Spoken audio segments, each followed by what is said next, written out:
Good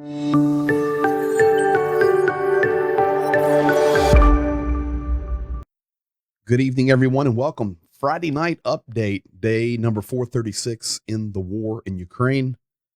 May the 5th, 9:02 p.m. Eastern Standard Time, 6:02 in California, 4:02 a.m. in Ukraine. Tonight is going to be a special program. We're focusing on major events that have unfolded internally inside of Russia over the last 24 hours, and we're going to get you completely up to date. I have a lot of video translated. And tonight, instead of just talking about this group, this Wagner military group, talking about Prigozhin, we're actually going to be educated who this is, what is going on, what is being said, and how it is affecting the war. I remind you tonight that we are 4 days away from Victory Day celebration in Moscow. We know about the drone over the Kremlin. We went over that the last program and update. We're fully updated. We know what's going on, but last 24 hours, quite a few developments internally inside of Russia. And tonight, I'm going to bring clarity to that. You're going to know exactly who we're talking about and what is going on. As far as the battle lines, they're staying the same. Bakhmut lines pushing back and forth, very hot battles, and that's the area we're talking about tonight. Additionally, Avdiivka, Russia making some pushes there. Ukraine making some pushes back against them. Very, very tough on all the front lines. Shelling continues nonstop along all of the front lines, specifically Kherson, under assault nonstop. I remember back months and months ago when we talked about Russia in Kherson, then pulling back across the river, fortifying their position. We understood at that point all they were going to do was hold that position and shell Kherson into oblivion. And that's what is happening. And it's a very, very sad situation. So tonight we're going to get going. I want to thank you for being here. Update tonight, pretty important. And we couldn't do it without you. So thank you for liking, commenting, subscribing, joining the Patreon. On Patreon's where I broke some of this stuff for our community. And these guys knew about it first. Tonight, we're coming in even with more information. So great community there where we chat, and we're also able to help Ukraine. So much appreciated, much love. Let's get into it right now. We're going to be talking about this guy right here and this military group, the PMC Wagner group. We'll get all that explained in a moment. In the right, of course, you do recognize the guy in the bottom right. That is Vladimir Putin and his buddy. Listen, for years and years and years, they've been buddies, Prigozhin. Yes, they have political battles, political aspirations. We know that Prigozhin does, but make no mistake about it, they've been buddies. I promise you, Prigozhin would not be allowed to be standing to the back of Vladimir Putin at that dinner right there. That's a picture coming out of a dinner. If it were not so, Prigozhin has been a big help politically over the last decade for the Kremlin. So this is what we're focusing on tonight, and this is what we're talking about. So you're sitting there tonight or the next day, whenever you're watching this update, you're going, okay, I haven't heard anything. I saw a headline on my news source, but what are you talking about? All I've seen is Wagner's leaving Bakhmut. Okay, well, let's get it clear and let's understand what is happening. This is Yevgeny Viktorovich Prigozhin. 24 hours ago, he released a video. I shared it on Patreon, and here is just a frame from it. This is what began the unfolding of the last 24 hours. He released this ranting video full of cursing and just very, very nasty, with dead soldiers laying all around him. That frame right there, he's pointing down at the dead soldiers, and he's screaming at Putin. He's screaming at Shoigu and Gerasimich, all of these guys saying, give us ammunition, because of you, because of your lack of supplies. All of my soldiers here are being killed, and I'm not going to let my young, great soldiers be killed because of lack of ammunition. We've taken all of Bakhmut. We've done everything we need to do. There's just a little bit left, and you, due to your internal issues, are causing us troubles, and we're not going to stand for it. So either get us weapons or we're leaving. That's what started it. Not going to show that video on here because There's dead soldiers laying everywhere and may not make it through the update if I do that. So it was a screaming plea, and that was the basis of it. Now, who is Prigozhin and what is the Wagner group? Well, let's do this first, actually. Let's go back here. Who is Yevgeny Prigozhin? I'll just show you one thing. I'll go here. This is Prigozhin. This is not a joke, folks. This is the FBI, the United States FBI, top 10 most wanted list. Number 3 on the list is Yevgeny Viktorovich Prigozhin. This is him. Conspiracy to defraud the United States, born in 1961, bald, male, Russian, speaks Russian, eyes brown. His NCIC number, $250,000 reward for information leading to the arrest of Yevgeny Viktorovich Prigozhin. Prigozhin speaks Russian, has ties to Russia, Indonesia, and Qatar. It goes down to explain his crimes against the United States. Folks, the guy's in Bakhmut right now, and there's a $250,000 reward leading to his arrest. So, hey, if you're feeling a little spicy and saucy, we know where he's at. Isn't this just chaos? We know where the guy's at. Regardless, this is who he is. He's a criminal. A criminal is very evil. He's the director, the leader, El Presidente. It's his group, the Wagner military group. Now, who are they? Wagner military group. Let's go to this one. What is the Wagner group? Tonight, I want to educate you so that you understand when you're talking with others or you're seeing it on the news. What's the Wagner group? PMC. Well, they are, PMC stands for Private Military Company. That's what it stands for. Led by Yevgeny Viktorovich Prigozhin, based in Russia, based in St. Petersburg, connected with Putin in past directly. They've been around since 2014 when they started with 250 mercenaries under their command, under his command. They now have 50,000 private military, 50,000 mercenaries.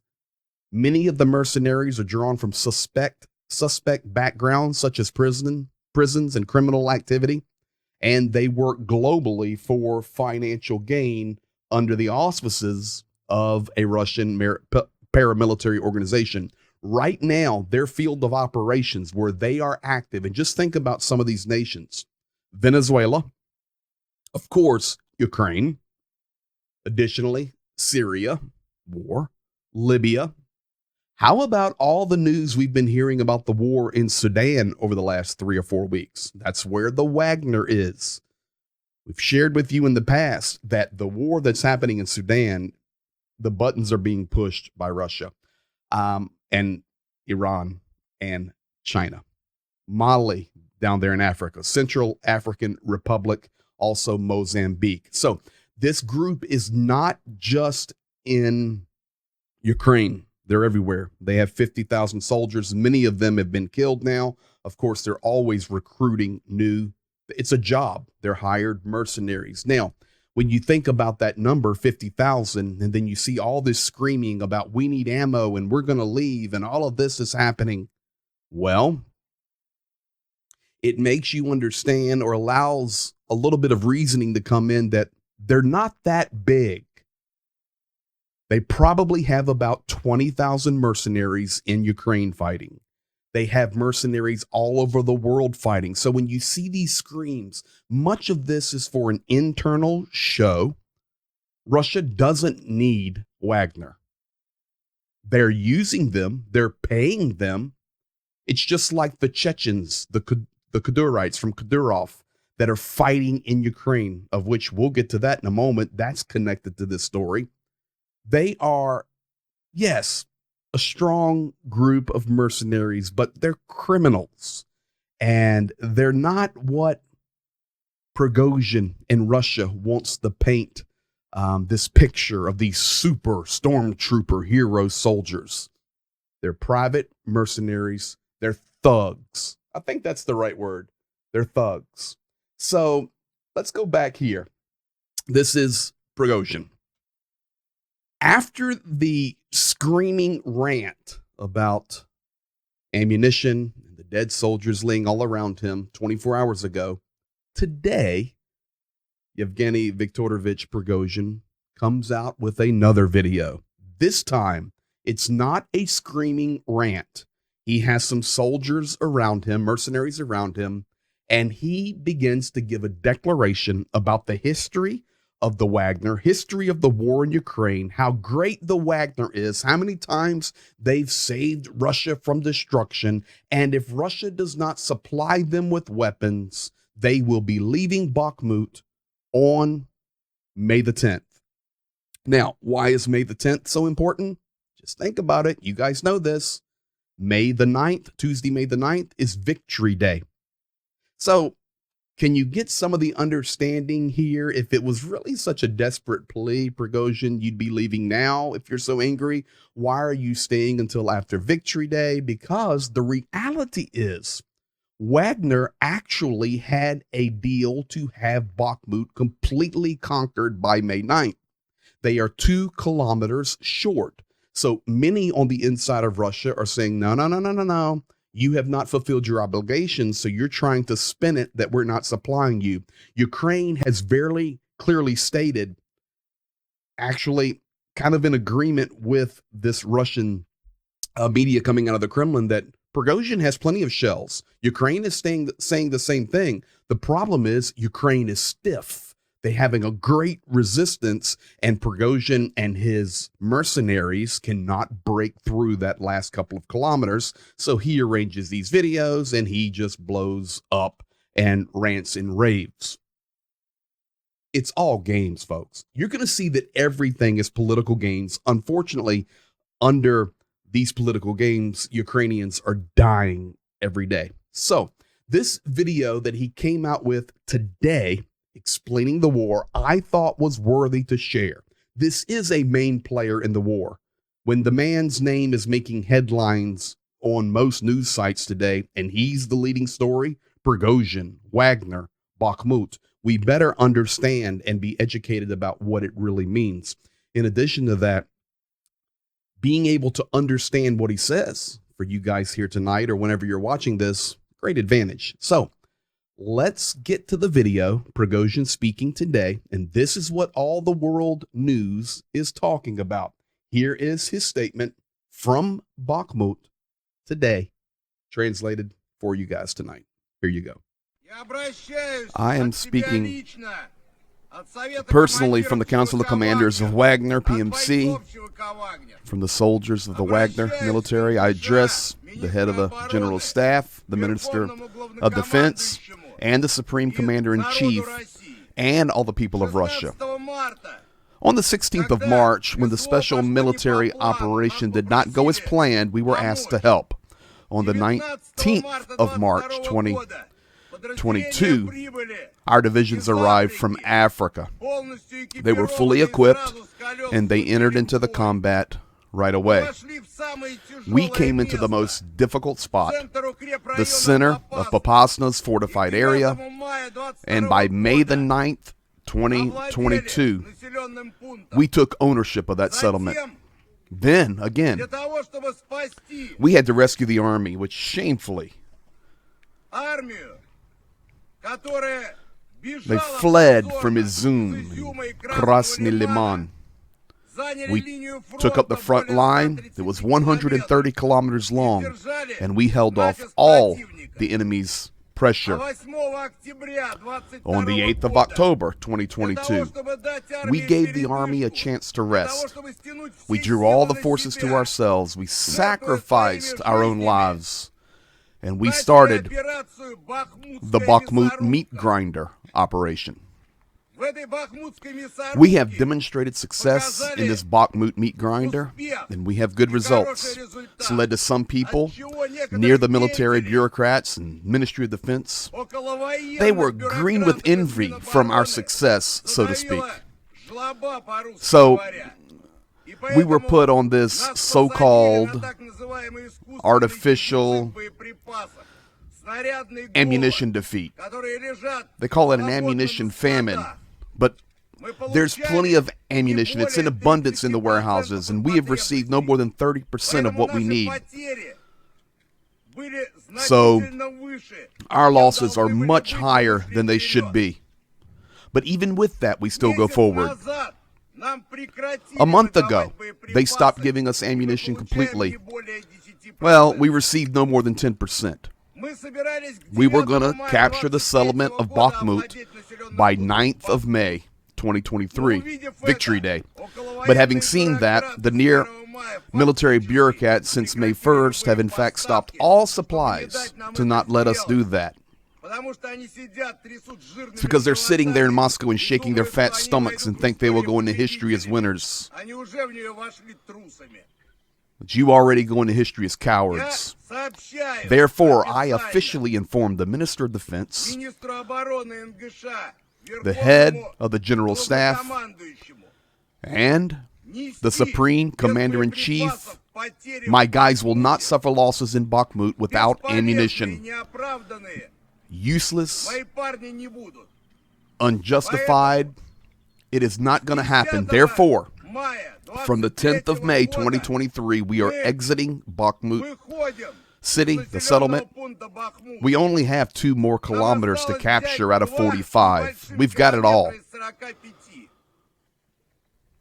But if due to your petty jealousy up there, you don't want a gift of victory to Russians for Victory Day by capturing Bakhmut, then these will be your problems.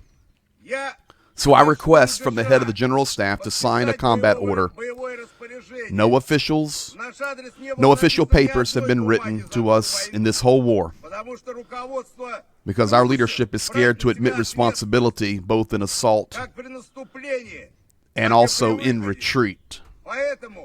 Therefore, we wait the combat order to retreat from Bakhmut until the 9th of May.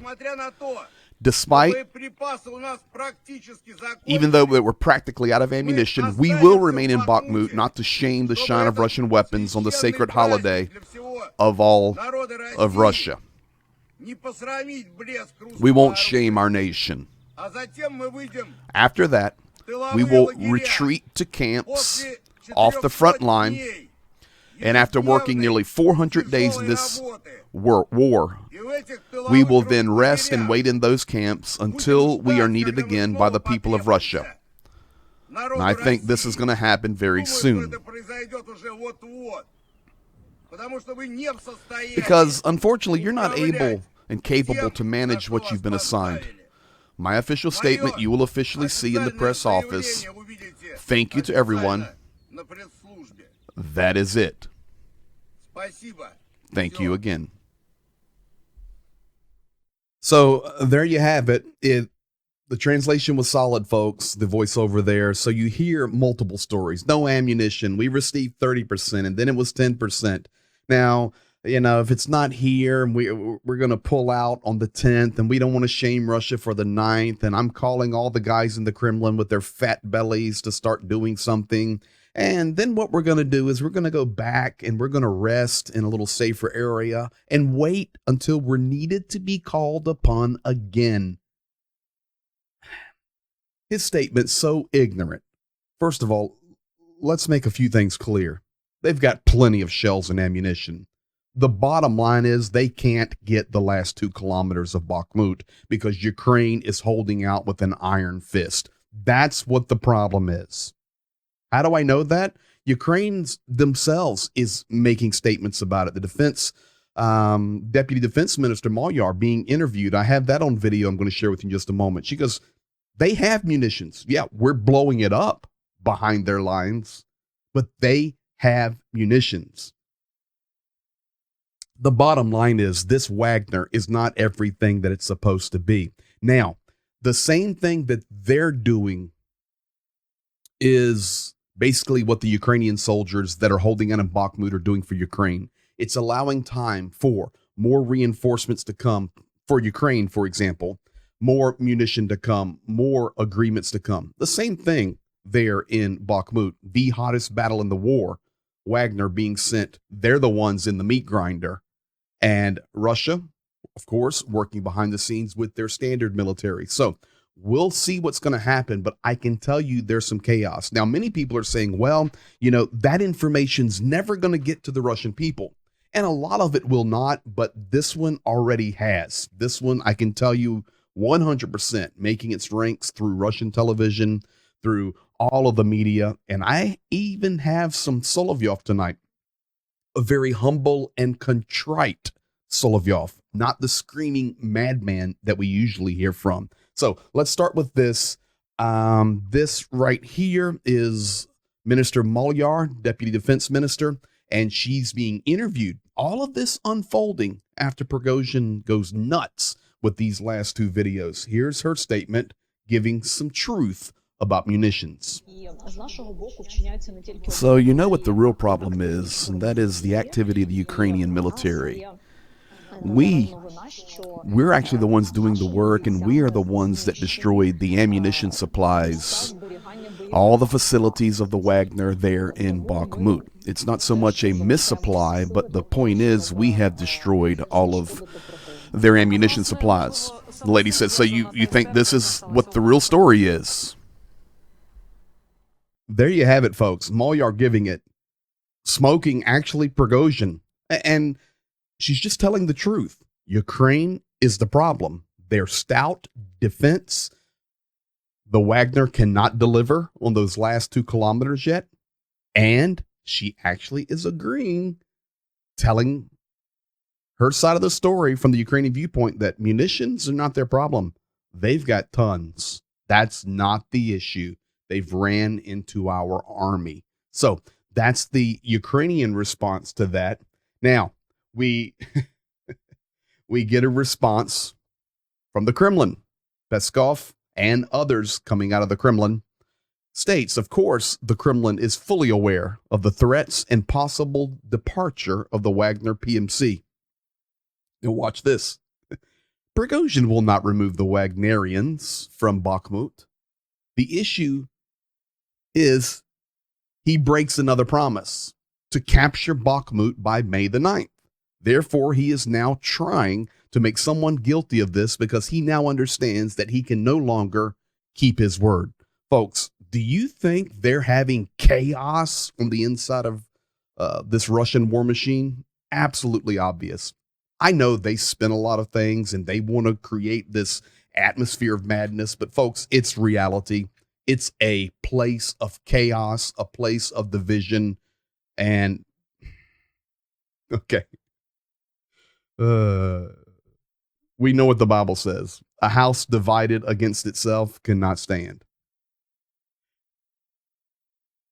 Somebody's getting ready to repeat that right now. Somebody's getting ready to repeat that right now. This is what we're seeing in Russia up to May the 9th. Maybe you're here tonight, whenever you're watching, and you do not understand that Victory Day, May the 9th, is the biggest national holiday in Russia. If you're an American, it would be like the 4th of July. If you're from another nation, it would be whatever your biggest national holiday is. That's what Victory Day is for Russia. And right now, they are failing in Ukraine, and they have enough internal conflict that they have nothing but an atmosphere of chaos. And in 4 days, they're going to have their big Victory Day. This is going to be very, very interesting over the next week as we watch what unfolds. So that's the Peskov response. Solovyov, I was telling you that we see a lot of the internal struggles inside Russia right now. Well, here is a calmed down Solovyov. For me, there are a lot of things that I don't like. Now, honestly, some things I don't understand at all, and I have a great respect for everyone that fights. I've seen lots of the guys there personally, but when we have public arguments between different participants in this war, in this common process, it's a problem. Talking about ammunition, well, everything. It's just dangerous. It's beginning to remind me of the tragic pages of our history. I mean, it's even looking like it's a desperate situation right now. But this war is so dangerous, it's hard to even imagine what they're dealing with. Well, the positive thing so far is that there is no competition. Wouldn't you agree, at least demonstrating it publicly between the law enforcement or the multiple agencies in Russia? Because everyone's doing the same thing.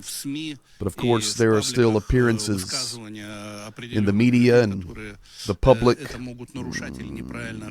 personas of certain people who may violate and cause our population to misunderstand. Listen to me. The Bible is still true. A divided house cannot stand. Therefore, everyone, we must fight for the common cause. We must work together. And where there are problems, we have to sit down, work together, and come to conclusions. Well, these are the issues that should be resolved among the leaders and the directors and those that are in charge, and not leave it to the people's judgment. All that does is stir up problems, and public opinion goes down. We need positive. There, you guys, I've played many Solovyev videos. How little different view there. He's laid back. This is not good, he said. We cannot have these key prominent figures fighting inside. And then the Bible quote, a house divided against itself cannot stand, it will fall. So if you're wondering if Russian people in general are getting some wind of the disagreements, the leadership of Russia, absolutely, because that program right there on state TV and Solovyov responding directly, talking about the ammunition screams from Prigozhin. Now, with all that said, friends, I remind you, please, Wagner's not that big. They're just famous. They're leaders on the FBI top 10 list. They're thugs. They're thugs and mercenaries. This is all a part of the grand scheme of moving pieces around, but this one might bite Russia's strategy because this one's getting a lot of headwinds. This has happened 3 or 4 times during the war, but most times we just ignore it because it's just Prigozhin over screaming. That's the way he does. But this time's different. It hit all the main news. We know that Bakhmut is the most famous battle that's happening in the war in Ukraine over the last 6 months. And this one, they really couldn't keep quiet. So now they're having to run with it. So maybe you do not know this, but let's do this here. Let's do this. Prigozhin, considered the grandpa. So let me explain to you how this works. We'll go here. Prigozhin, he's considered like, he's younger than Vladimir Putin, but in the war picture, Prigozhin has been referred to as like the grandpa of war, the grandfather, meaning a good term, the good grandfather of war. And I don't know how to best explain it, but that's what he's called, the grandpa of war. Okay. Kadyrov, who's that? The Chechen, right here, he's called the good son. So you have the grandpa of war, and you have the good son of war. You have the leader of Wagner and the mercenaries, and you have Chechnya, the Kadurites. Don. I'll just play you a couple seconds of this. He's not even worth me translating, to be honest, but I'll just... He comes out today saying, okay, if grandpa can't handle it, then the good son will come and we'll finish out Bakhmut. No joke. This is what he's saying. Алейкум, приветствуем всех. Hey, everybody. Друзья, How y'all doing подписчики. today? Мы все, наверное, Yeah, услышали probably all of you заявление have heard about Евгения Пригожина Evgeny Prigozhin and и многие, которые ситуации не понимающие, situation that's going on there. I don't really understand what he's talking about, but I can tell you this. беспокоиться за ситуацию. I just want to say about that situation. If he can't handle it, grandpa can't handle it, then the good son will come and take care of it. Специальная военная. I mean, This is what they're doing. You talking about chaos? Folks, if NATO would have just rolled in, this would have been over instantly. If the United States had just rolled a battle fleet up through the Straits of Turkey into the Black Sea, this would have been over. All this innocent life, which is shockingly more than we probably realize. What a joke. What a joke, and what a I'm throwing it the other way now. What a sad testimony to global leadership in the West, in Europe, in America, that they cannot recognize that there are a bunch of clowns, starting with Vladimir Putin, going to Sergei Lavrov, Peskov. You come down to the Prigozhins and the Gudurites, and we are letting them cause all of this terror in the world. What a joke. They should be smashed. And it would happen in a New York minute if we did not have such cowards leading the world. What? You telling me we're worried about this cat? What a joke. Sorry, I don't mean to rant, but it's a Friday night. We've got this guy on the top 10 list. We know exactly where he's at. We just leave him alone. Scared to death. Scared to death, the world is, of Vladimir Putin. You want the truth? There's the truth. Everybody in the world is scared of Vladimir Putin. They can say they're not. They're scared to death. Here's Sergei Ryabkov. Russia working to keep relations with the United States from falling into the abyss, open armed conflict, meaning war. Russian Deputy Foreign Minister Sergei Ryabkov.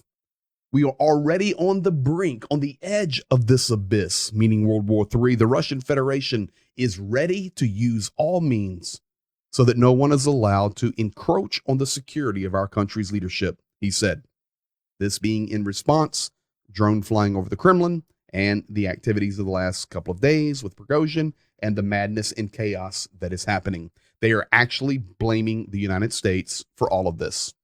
The destabilization of their leadership, Prigozhin, the drones over Kremlin, it's the United States that's doing it all. Yeah. I want to close out with this piece right here. Last night on Patreon, I dropped a video, and there was a summit happening in Turkey. And in the summit, I'll play you a little bit of this clip. This is what I dropped on Patreon last night. Who on earth would seat Russia in between Moldova and Ukraine at a summit in Turkey? It's like an economic forum or something. Who on earth would seat Russia in between Moldova to the left and Ukraine to the right? Look at this, just a little bit. Russia in the middle, Moldova on the left, Ukraine's got the flag up. Let's just start pushing and fighting.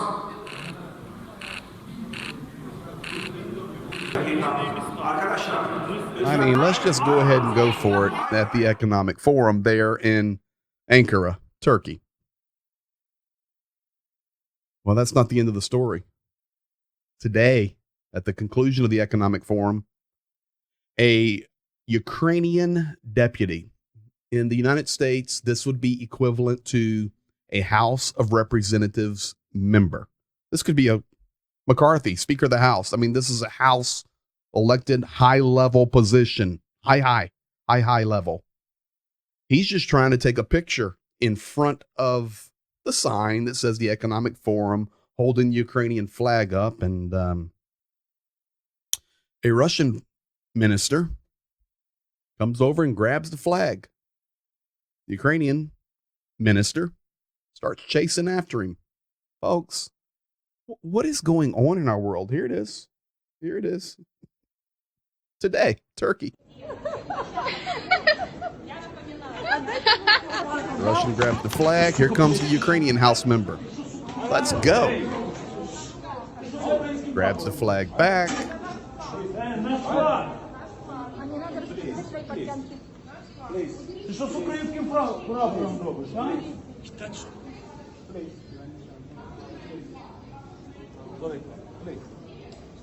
Please. No fight. Look at this.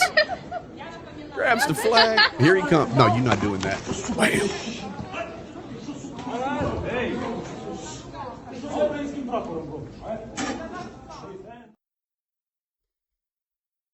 Friday night, May the 5th, 2023, day 436. What is going on in our world? Unbelievable.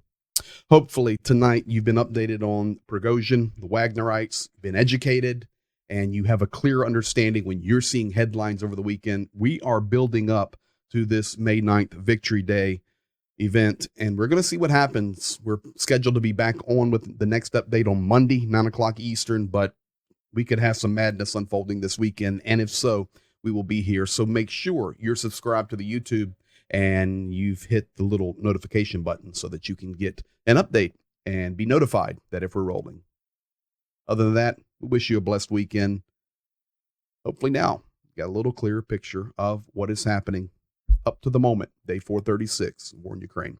Thank you for being here. Thank you for all that you do. Be blessed, and we will see you very soon.